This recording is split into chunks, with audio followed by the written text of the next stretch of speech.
right, thank you everybody for coming.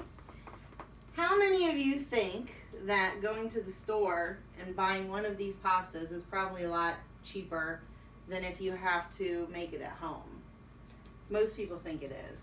But if you look at the different types of noodles we have, these are one of the Amish made dried noodles for $3.99, which actually comes out to 25 cents an ounce. The bag of noodles, which normally is your cheapest option for $2.19, is actually 18 cents an ounce. If you want to go closer to what we're doing today, which is the homemade fresh pasta, you can buy the noodles in the refrigerated section at the grocery. These were actually on sale for $2.99, but that actually comes out to 33 cents an ounce. The frozen type of noodles that are similar to what we're doing today, but frozen, those were actually $3.39 today, and they were 28 cents an ounce. If you do this yourself by using just 4 simple ingredients, you can make it for 16 cents an ounce. So what we're going to do today is going to make approximately 1 pound or 16 ounces of fresh pasta dough. The dough can be used for different things. You can either make fettuccine, linguine, ravioli, lots of different things that you can do with it. It's really an all-purpose recipe. Once you're done mixing it, you can use different tools. This has a scalloped edge, so if you want to get fancy, make raviolis, you can trim them with that. It also has a smaller. You can use a pizza wheel. If you don't have one of the scalloped edges, you can use a pizza wheel, or you can just use a knife. You can cut them however you want. So it's pretty easy to do. So we're going to go over the ingredients. We're going to use eggs. Basic recipe for 1 pound is going to need 4 eggs. I actually use 3 eggs and 1 egg yolk.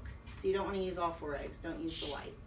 You need 2 tablespoons of olive oil, a teaspoon of salt, and 2 cups of flour. We're going to go ahead and double it today. I'm using the KitchenAid mixer. It's a lot quicker. You have different tools. This is just a flat beater. That's for basic things that you want to be together that aren't.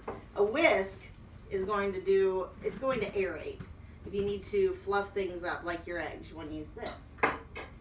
It also comes with the dough hook. So this is what we're going to use today. We just need to snap it on. In the bowl, we have the flour already in, along with the salt. You put a well in the middle of the flour. We're going to go ahead and put the eggs right down in the middle, along with the olive oil. Then all you have to do is lock your mixer down into place, and you only want to go on about a 2. Since we have eggs, it would flop the eggs and the flours all over. So make sure that you move the flour down into the dough as you're mixing. You're going to want to make sure you incorporate all the flour. It's going to start to thicken up until it starts to form a ball. There are a lot of people who believe that pasta is unhealthy for you, and it can be.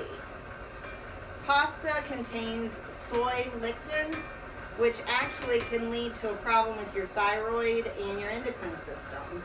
That's been reported in the food and toxicology. And what does that mean if you have a problem with your endocrine or your thyroid? It can lead to a lot of different problems, including fibromyalgia, IBS, it can cause acne, it can cause eczema. There are a lot of different things that can go wrong if your system's messed up. You can also make it healthier by doing simple things like if you grind some spinach, you can incorporate that into your dough. And if you do that, you're going to have a nice, healthy veggie type. You can even use carrots. It's a way to trick kids into getting something healthy. You can see it's forming a nice, thick dough. And you'll scrape that off. Once you have that, all you need to do is take this. You're going to put it on your table with some flour. So we're just going to put a little bit of flour on the table. You dump that out, and then you just start kneading it with your hands. You just want to make sure that it's not too sticky by the time you're done. If you need to add more flour, you can add more flour. So let me move this so you can see. We're just going to mix this together until it's no longer sticky. Once you have a nice ball formed, you can keep kneading it for a while. What it does is punches out all of the air, anything that's left in the dough. The longer you knead the dough, it removes more gluten.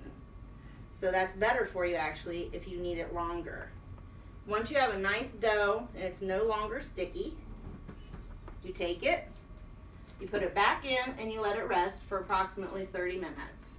Now once you're done, all you have to do is use one of your tools. You can roll it out. We're going to use a rolling pin, and we'll roll it out, cut it how we need it, and that's all.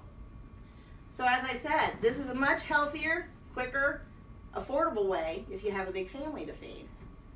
So thank everybody for coming. I appreciate it, and I hope you learned something today.